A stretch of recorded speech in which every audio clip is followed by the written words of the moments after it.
Hey, what's up, my new Standard Nation? Here today with Ted to talk about all things real estate. More importantly, what's kind of going on in the market, what we're seeing. We don't have anything specifically laid out. Just kind of wanted to talk about what me and Ted see separately. You know, I'm kind of out running around all day. Ted's looking at stats and numbers and homes under contract, not under contract, what's coming on the market. So, wanted to talk about that. First, everyone's probably hearing there's a pent-up demand for buyers. Well, I actually don't agree with saying there's a pent-up demand for it, because there's just literally a huge demand for buyers that want to buy homes. What we actually have, in my opinion, is a pent-up demand of sellers who want to sell, but they're afraid to actually sell because of market uncertainties. So we have all these buyers that want to buy. There's actually people that want to sell but are afraid to list because they don't know where they're going to go, and that's kind of some of the stuff I want to talk about, what we're seeing here in our local market. So I'll let maybe Ted elaborate on or give his thoughts on what I just said regarding the pent-up demand of sellers who want to sell.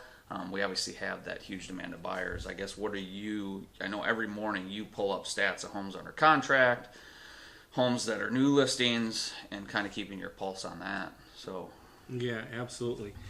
I think the biggest thing that we all can appreciate at this point, and the sellers, the buyers are very educated in this fact for the most part, and that is simply a lack of inventory.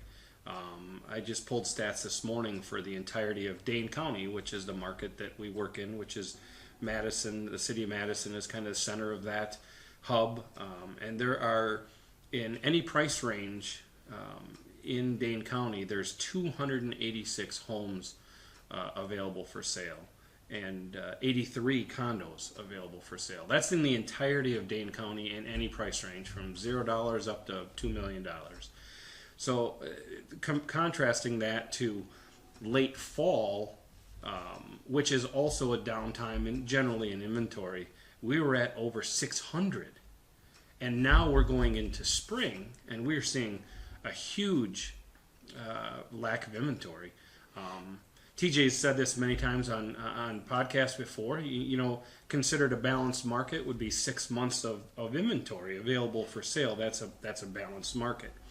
We are at basically 0.25 of 1 month available, or about 7 days. So 7 days of availability on a market rather than a 6 month balanced market. So you can certainly see that it's a seller's market. But the biggest fear with sellers right now is two things. It's the COVID and how that impacts them, as well as where are they going to go when they decide to sell. Yeah. What are we going to do? absolutely. I actually have, so this is just the one sheet that I did print, and hopefully Ted's the magician with editing, but this is showing, this was a survey done by YouGov, the reasons why homeowners are not putting their home on the market. And we actually have 31% is financial uncertainty, which, if you feel that, you feel that.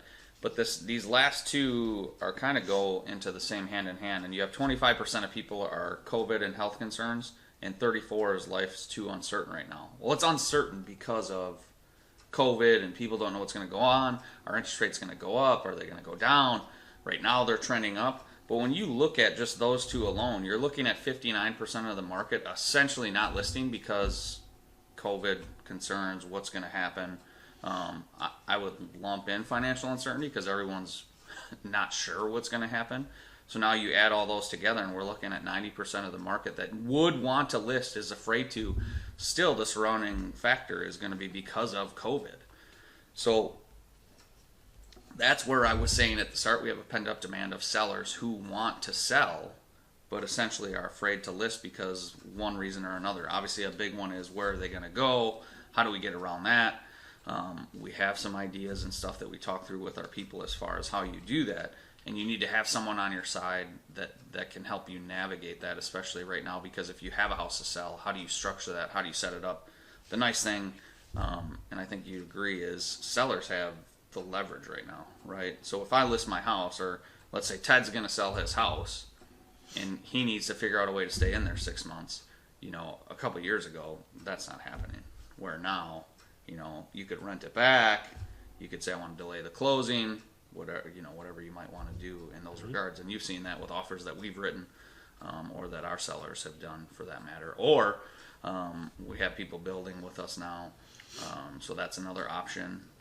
You obviously have to factor a whole lot of things in that, but that's why you have to sit down. It's not just, hey, list my house. There's so many other strategies that go into it. But what are you seeing? Like, buyers are just giving away the farm right now. What is some of the stuff you've seen with offers that have come across your desk, like, that buyers are doing to maybe make their offer look a little bit better? It's crazy in the market right now. So there are many factors that go into an offer, as far as not just the price. The price is obviously a huge factor, but we're seeing offers come across that they're waiving their right to a home inspection, which is a contingency that normally goes in to make sure that, hey, if there's something majorly wrong with the property, that the sellers would end up fixing it. A lot of people are saying, you know what, I'll bypass the home inspection. Another one that we were just dealing with was somebody actually waived the appraisal. So you're dealing with market values of property continuing to go up. This particular offer was substantially over list price, and he to a large extent waived the appraisal. And when you waive the appraisal, if the appraisal doesn't come in obviously at the value that you are making an offer, you are required to come up with that as a cash, basically a cash kickback, to balance that out. So those are just a couple of things that we're seeing, which, 3 years ago we weren't seeing that at all. No, not at all. And it's market condition stuff. When we had, before the crash in '08 and whatnot, you saw a little tick of that, but it was all off of speculation. So more on the side of, and Ted has heard me talk about some of this, people are, oh, the market's going to crash, prices are going to flatten out. And I don't have the thing printed out right now, but I shared it with a friend out in California yesterday, because they said their agent was telling them prices were going to go down because they're too high, because of foreclosures and whatnot. But if you look at one nationally, that's not true. Everyone that did forbearance agreements, whatnot, when stuff came out because of this financial uncertainty, they've been able to catch back up for the most part. It's like 5% or whatever that number is, and maybe it's something we can pop up here to share. But that's not what we're seeing. The market is strong because of such a high demand, and buyers that are winning are putting a significant amount of money down typically. So it's not like people are speculating on buying houses. Interest rates are silly low. It's not like you're locking in an ARM for 2 years right now at 2%, and then it's readjusting to 5, 6, 7% like we saw when the market crashed. So the only thing I can see happening, at least for the foreseeable future, unless something crazy happens, is the market might flatten out, but we're not going to see a drop in prices. Not until something balances that out. So if you're on the fence, like, reach out to us, whether you're buying or selling. There's strategies to help put you in a better position, make offers that are going to win, but still protect your interest. And as far as sellers, yeah, there's people we meet with that we come up with a game plan and strategy of, okay, well, we're going to get this sold. How do we get to the next house? How do we sell ours and maybe build? Whatever that strategy might be. But you have to have some type of game plan. If all of a sudden you're just going to go, well, let's sell it, or let's buy a house, you have to have plans in place. You can't just go make an offer on a house and tell the seller, look, I'm going to go get pre-approved now. I mean, we have people that are fully underwritten, they're ready to go, and we're literally just waiting for the appraisal to come in, and we know they're pre-approved. So, I think, do you have some stats and stuff you wanted to share? Or? Yeah, just kind of piggybacking off of what TJ had just said. I found an interesting stat from NAR, National Association of Realtors, and this is kind of cool. It says 73% of home sellers view their real estate agent as favorably as they do a therapist. And that is really what we're seeing in a market like this. There's so many things to navigate, from offers to timing, especially when inventory is low. People want to sell their house. We're dealing with a great couple that is looking to downsize. And they are in this exact situation where, they want to sell. They're going to get great money for their property, but where are they going to go? Talking through some of those things as DJ and I work through some of those things, it really does become a therapy session for both of us, both ourselves as well as the client, and giving them advice. And that is so important.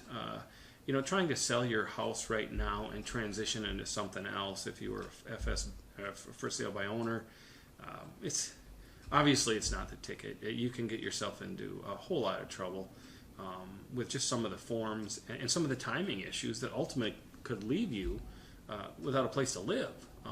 And these are the things that obviously professional real estate agents, experts like TJ can wade through all these issues. And I just thought that was awesome that we're therapists too. So. I think I've joked about that with Ted before. I'll come home or come back to the office after meeting people. He's like, "What took so long?" And it's literally a lot of times just coaching people through stuff, helping hold their hand and make sure they understand stuff. And if you ever want to see some of the stuff where we talk about for sale by owner, like, by all means, if that's something you think you can do. We obviously argue against it, but if you know supply and demand, the more demand you can create for your house, obviously the higher you can drive that price. Because if you have 40 people wanting to write an offer versus 2, where do you think your price is going to fall in line? So with that said, if you have questions, you want to reach out no more, I know I brought up forbearance, we talked about for sale by owner, just reach out. Our contact info is here somewhere, either below the video in the link, the description, whatever it is. Look us up. You can Google TJ Vitense online and all my info will come up as well. But don't forget to raise your standard, and we'll talk to you soon.